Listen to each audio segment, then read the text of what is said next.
Welcome to GreenBiz Studio. I'm Dylan Siegler, SVP of Sustainability at GreenBiz Group, and I am fortunate to be here with Jacqueline DeRosa. She's Vice President, Energy Storage Systems at Ameresco. Welcome, Jacqueline. Well, hello, Dylan. Thank you so much, and thank you to GreenBiz for including me today. It's a pleasure to be here. Well, first of all, Jacqueline, tell us about Ameresco and your role at the company. Sure. So Ameresco is a clean energy integrator. We're based in Framingham, Massachusetts. We have numerous clean energy projects throughout the country and internationally. We have projects in energy storage, solar, landfill gas to electric, renewable natural gas, you name it, we've done it. My role is specifically in the energy storage arena. I lead project development for energy storage projects.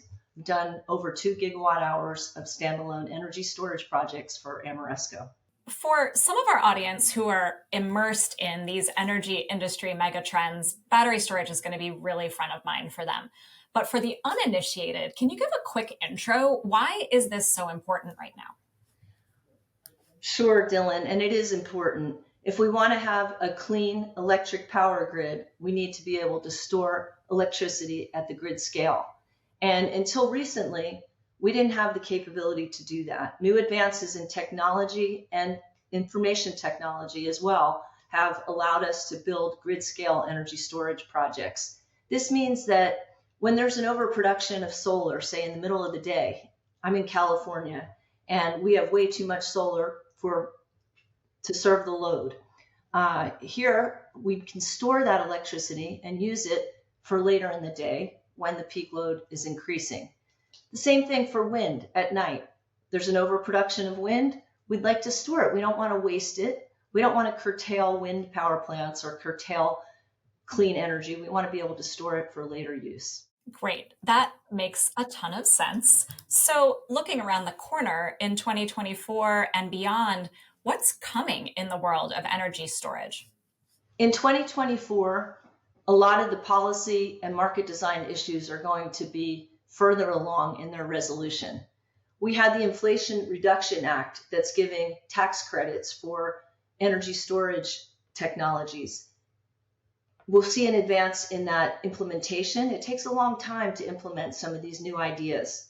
Market design rules are changing and evolving so that we can be able to dispatch energy storage like we can other types of power plants. We're also going to see lower prices in lithium. During COVID, we had some real challenges, supply chain challenges. The price of lithium batteries was increasing. Now we're seeing a decrease in lithium.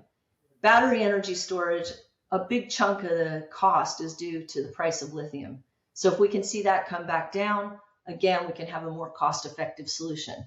We can have better rules, better market design, implementation of the Inflation Reduction Act, tax credits, financing will improve.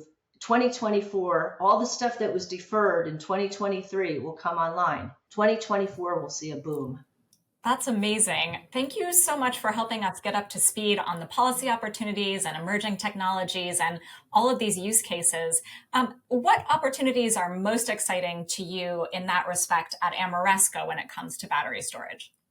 I love the fact that at Ameresco, it's a very flexible organization. So I can work on projects that we can develop them, we can construct them, do the engineering, the procurement, the construction, and we can operate them. This is we're not just going to develop a project and flip it. We're in it for the long haul, so I can see the impact. Very exciting times to work with our existing customers, municipals, public utility districts, cooperatives, different types of utilities to implement new energy storage projects for Ameresco. Thank you so much for getting us up to speed on these exciting developments. We've been with Jacqueline DeRosa of Ameresco. Thanks for joining us for GreenBiz Studio. Thanks, Dylan.